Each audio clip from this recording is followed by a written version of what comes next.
নমস্কার বন্ধুরা, শুভ সকাল। আমি হলাম ছোট্ট সঙ্গীত। রোজকারের মতো আজকে আমি ঘুম থেকে উঠে পড়লাম। কাল কারেন্টটা চলে গেছিলো তো, তাই গরমে একটু শুতে দেরি হয়ে গেছে, তাই উঠতেই আর ভালো লাগছিল না। শেষমেশ আমি উঠেই পড়লাম।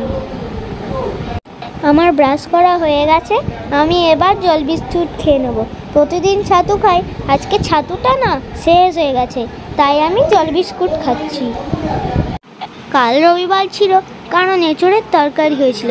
আমি তো এঁচোড় খাই না, তাই মা আজকের মাংস করে দিচ্ছে। এই দেখো বন্ধুরা, এই যে মাংসের তরকারি। চলো বন্ধুরা, আমি এবার স্নানটা করে আসি।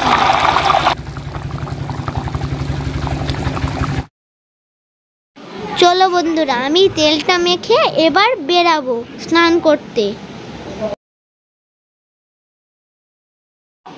চলো বন্ধুরা, তাড়াতাড়ি স্নানটা করে আসি। স্নান করে এসে তারপর মাংস দিয়ে তরকারি ভাত খাবো।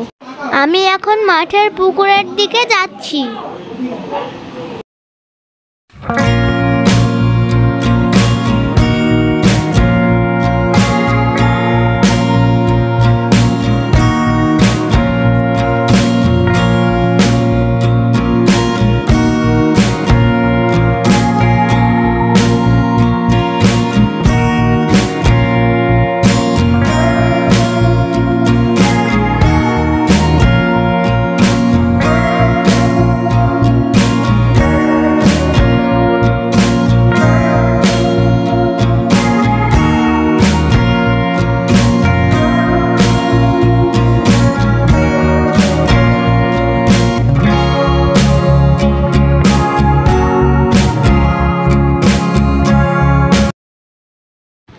আমার স্নান করা হয়ে গেছে গো, আমি এবার বাড়ি ফিরে যাচ্ছি। বাড়ি ফিরে গিয়ে আমি মাংস দিয়ে ভাতটা আমি খেয়ে নেব। তো মা আমায় মাংসের তরকারি দিয়ে দিয়েছে আর ভাত দিয়ে দিয়েছে, আমি ঝটপট খেয়ে নিই। খাওয়ার সময় আর কথা বলবো না, খেয়ে উঠে কথা বলছি তোমাদের সাথে।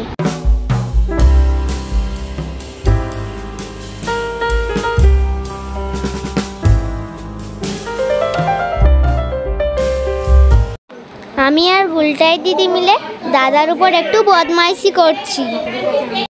আমি ঘুম থেকে উঠে একটু খেলে পড়তে বসে গেছি। জানো বন্ধুরা, আমি 3তে পড়ি। আমি মানখন্ড অবৈতনিক প্রাথমিক বিদ্যালয় স্কুলে পড়ি।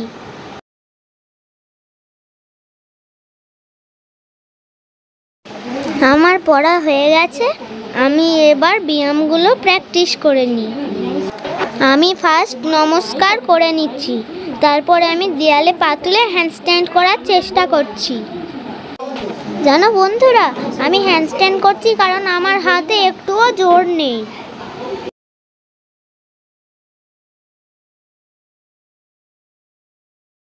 আমার হ্যান্ডস্ট্যান্ড করা হয়ে গেছে, এবার আমি অন্য আসন করছি।